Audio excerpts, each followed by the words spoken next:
And this time, Jalen Brunson will be one of the centers of attention. He's got 5 30-point games this postseason. The Knicks are 5-0 in those games. Only 3 players have had more than 5 30-point games in a playoff run for the Knicks. They include Brunson himself, Bernard King, and Willis Reed. Back in January, Draymond Green said the Knicks were missing that one piece that would make them a championship team. And now he's standing his ground. I double down on this. Just like Becky Hammond said, prove me wrong. Prove me wrong. Double down. Absolutely double down. Getting out of the East has never been a surefire to winning a championship. What y'all talking about? You get out of the East, you're supposed to get out of the East. It's the East. Of course you're supposed to get out of the East. That don't just mean you win a championship because you get out of the East. It's the East. Okay, so now that we have geographically defined where it is the New York Knicks play, let's be clear about whether or not we agree. The point that he's making is he said back in January they don't have a 1A, suggesting Jalen Brunson isn't one. Becky Hammond had suggested that you can't, I don't want to paraphrase, I don't want to put words in her mouth, essentially that you can't build a championship team around a small superstar, right? That if your best player is small, you are at a disadvantage. Big Perk, you have I'm trying to read the look on your face. What are you thinking as you hear Draymond talk? Well, Draymond Green and Becky Hammond lying to me. They lying to me because Jalen Brunson is a 1A, and the Knicks can win a championship with Jalen Brunson being their top dog when it comes to being one of the small guards to get it done. And you talk about, oh, it's the East. Well, it's the West. It's the West. Last time I checked, didn't the San Antonio Spurs just beat OKC without one of their best players in Jalen Williams? Didn't OKC sweep the first 2 rounds playing against, the Phoenix Suns and the Los Angeles Lakers without Luka Doncic? So let's not talk about what they went through in teams not being healthy. To win a championship, it takes luck. Last time I checked, Draymond Green, when he was facing the Houston Rockets, didn't Chris Paul, when they had control over that series, pull his hamstring? Didn't they get to the NBA Finals and Kyrie Irving got injured, I believe it was in Game 1 for their first championship? And by the way, let me end on this. Steph Curry didn't prove he was a 1A till he actually won his 4th NBA championship. Oh, that's when he got his Finals MVP as being a 1A. If you want to keep it real, that's why they had to go get Kevin Durant. That's why they had to go get Kevin Durant for the other 2 after that. That's why they had to go get him. Perk, come on, man. I know this is not part of the rundown, but let's be clear here. What Becky Hammond was talking about, what Draymond Green was talking about, just the brass tacks of it. There's only 2 players at that size who are #1 options to lead their teams to a championship. Stephen Curry and Isaiah Thomas III. That's a very short list, and there's been a lot of guards throughout this league's history, from the John Stocktons to the Steve Nashes to the Damian Lillards to Allen Iverson. Like all those guys. It's not a shot to say if Jalen Brunson does this, he's going to be bucking NBA history. But let's not be intellectually dishonest and say that Stephen Curry was not the great player that he was before Kevin Durant got there. He got more refined, Perk, but don't disrespect the man like that. That's not fair. So we got a little sidetracked, but I don't mind it. Let me get Jay Will in here. Go ahead, Jay. To you guys both here on this, it's almost like historical data doesn't support Draymond Green's argument, right? And you gave 2 pieces of information there, Vince, that actually went against it, right? So I know that the sample size is small, but remember the things that people said about Steph at first? That he was too small, that he couldn't defend, and then he beat that mold. Like, I know these other examples aren't like guys who are smaller, but remember what people said about Jokic? Remember, like, he was too slow, he was too unathletic, he couldn't be a 1A, he needed support. Like, Dirk, remember when Dirk was there? People were like, oh, 7-footers who shoot jumpers, they never win championships. Like, the mold is always broken by an anomaly. And to sit up here and say that you can double down on it, that's fine if that's what you believe, but like, these things are meant to be broken because it's a team sport. So let's not lose sight of that. Perk, there's a lot of different conversations that we're having at once. So let me try and nail them down. I think that what Draymond is saying is that he's diminishing the East because he says that he obviously believes that the East is vastly inferior to the West. We call it the junior varsity, whatever you want.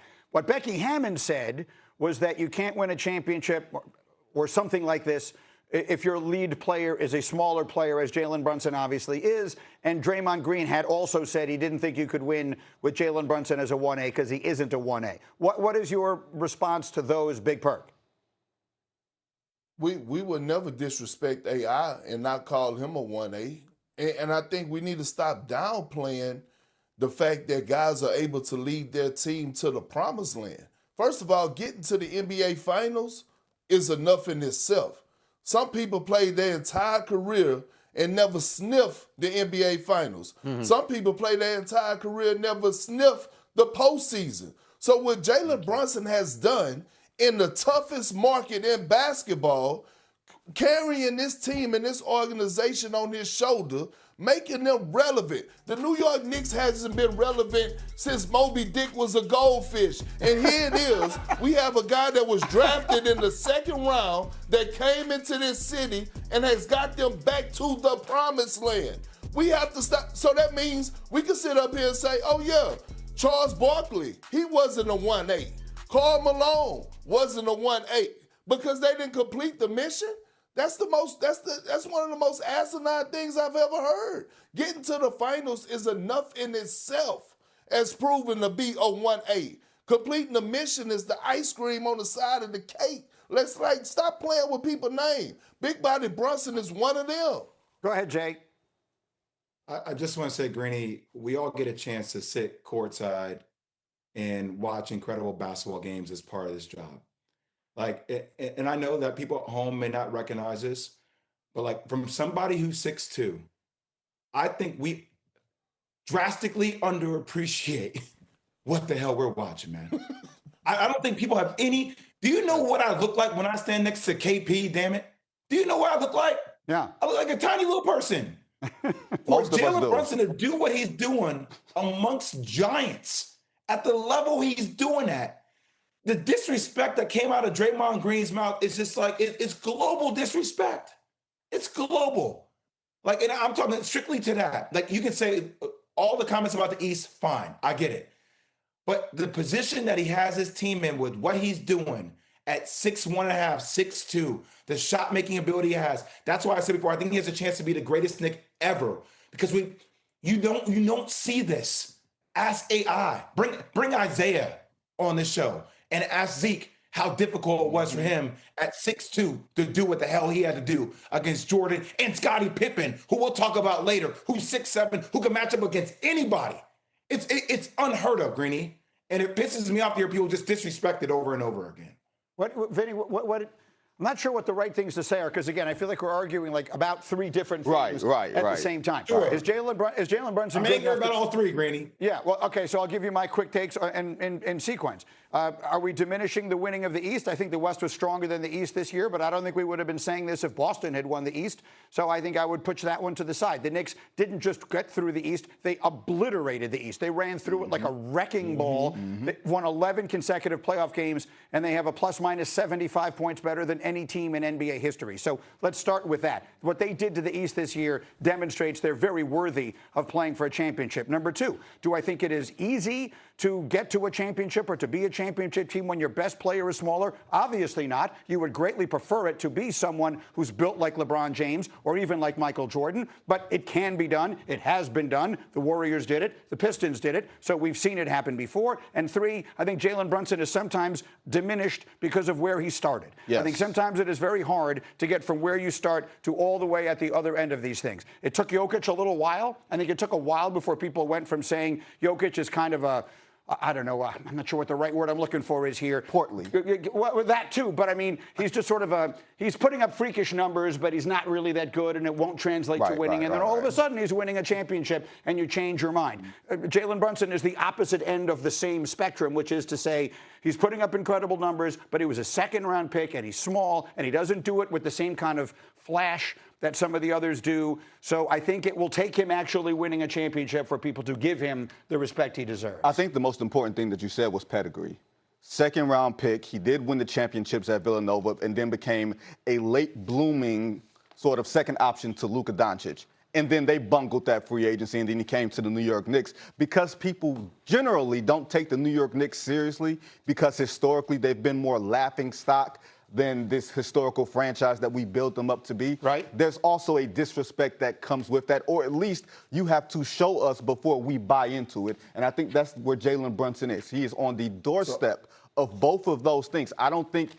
Maybe I'm giving Draymond Green too much credit. Maybe I'm giving Becky Hammond the benefit of the doubt that you guys are not. I think it's more or less them saying it's really hard to do it at that size, and until you do it, it's okay to ask the question if you can build around a player that size, that style, as a championship team. Perk, finish it up.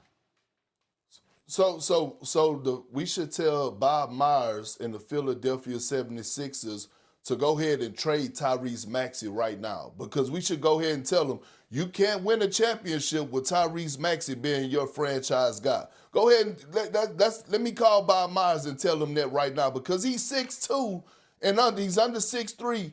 Tyrese Maxey is not a franchise guy, so don't bank on winning the championship with him because he can't be your 1A. We might as well just start that right now. Matter of fact, don't draft Darius A. Cuff Jr., who was one of the best college basketball players in college this season, because you're banking on a 6'2" guy with a whole lot of skills, but don't draft him as your franchise guy because you can't win with a small guard in the league. Let's just go ahead and go away from small guards, period.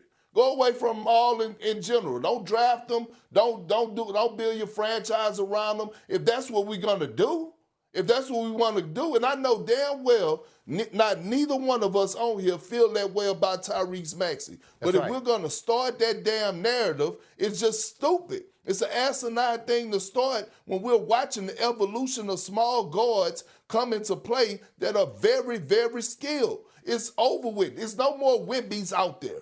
There's no more Wimbies out there. Yep. And to be clear, Jay Will knows of which he speaks. Remember, he was the second pick in the draft. The first pick in the draft was 7'5". His name was Yao Ming, and I can show you just how different it looks. Come on. My head is the size of this man's kneecap. That's What's going on, Greeny? Okay. Look how big the water glass looks next to Jay compared to next to Yao Ming.